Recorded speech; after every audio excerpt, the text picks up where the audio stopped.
How's it going, everybody? Thank you very much. I appreciate you watching. I'm Orlando Ruiz Jr. Welcome to another classic horror movie review.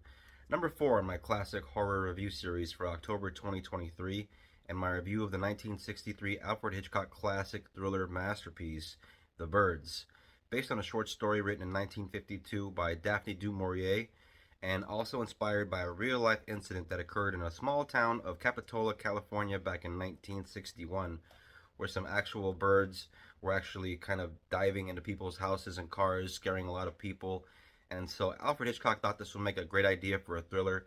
And he was sure right, because even though you wouldn't think of something as mundane and everyday as birds to be a threat, this movie shows otherwise.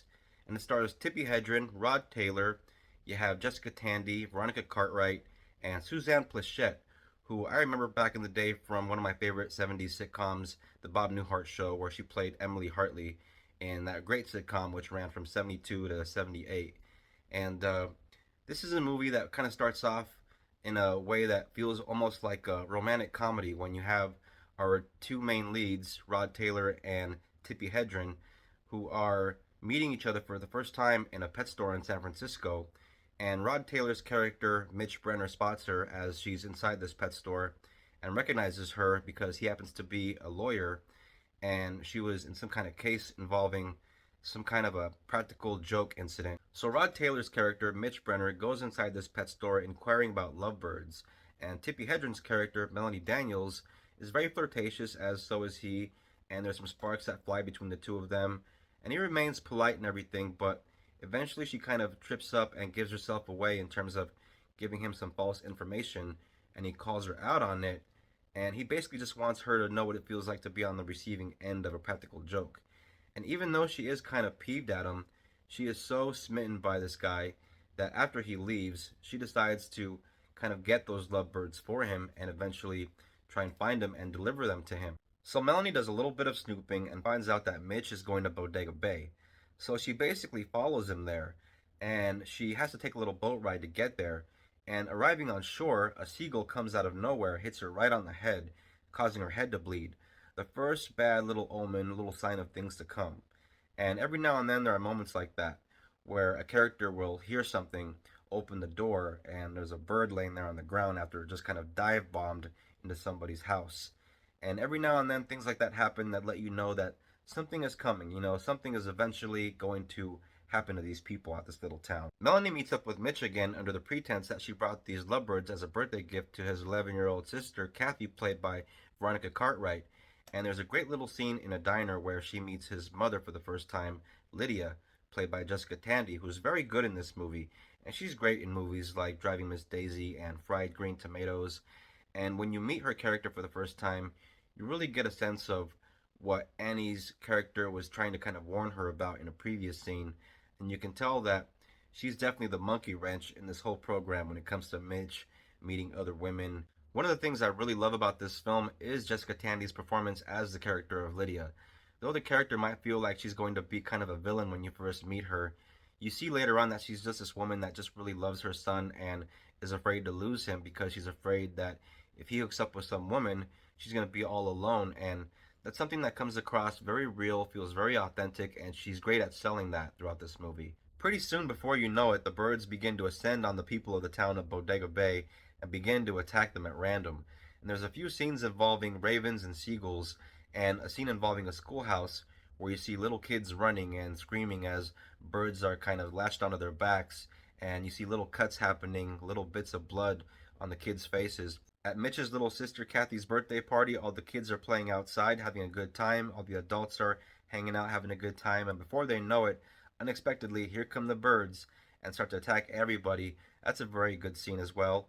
There's a great scene at the diner involving a discussion about the birds and what's been going on.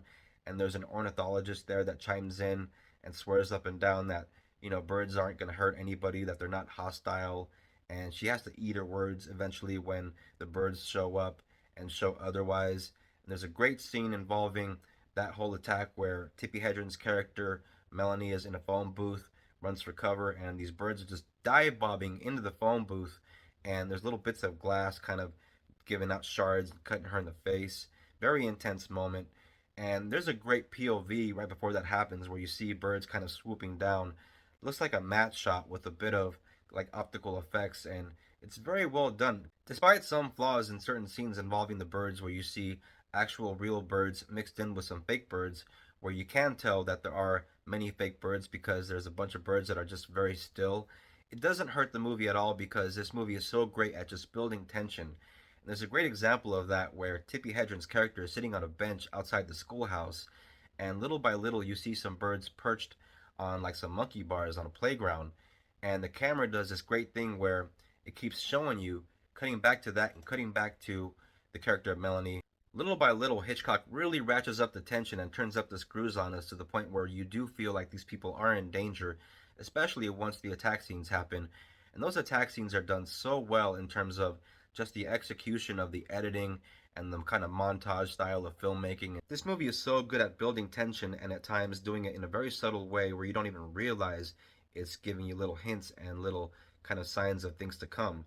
And one example of that is Lydia's chickens aren't eating the chicken feed, and she assumes that the person that sold it to her sold her some bad chicken feed, and apparently her neighbor is having the same issue. So she goes next door in order to speak to the neighbor, and I don't really want to spoil what happens in that scene because it is very well done in terms of shock value. The first time that I saw this movie, I was very surprised by that scene because I did not expect it to happen in such an old movie, and they did not call Alfred Hitchcock the master of suspense for nothing. This movie is a prime example of his genius and his love of pure cinema, which he could create out of very kind of small stories that had bigger, larger than life themes and kind of adult themes kind of woven in there. This movie has a very simple story, but it has great characters and it is a very suspenseful thriller that I highly recommend for people that love a great classic movie and a suspenseful time.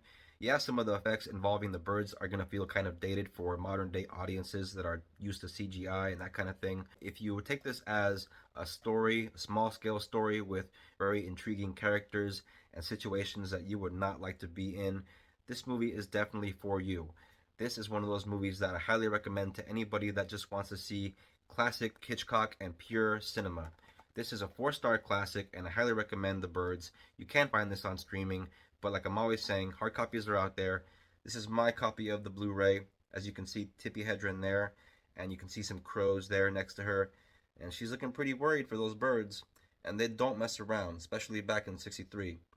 And apparently, the real attack that happened in 1961 in that small town in California involved some toxic algae, which was the real reason why these birds went crazy.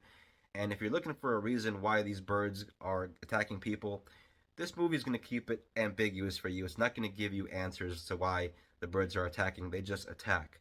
And that's the main reason why I think this movie does come off pretty disturbing. It doesn't give you an explanation. But yeah, if you want an explanation, uh, chalk it up to toxic algae, I guess. But that's going to do it for this review. Thank you very much for watching. I appreciate you watching.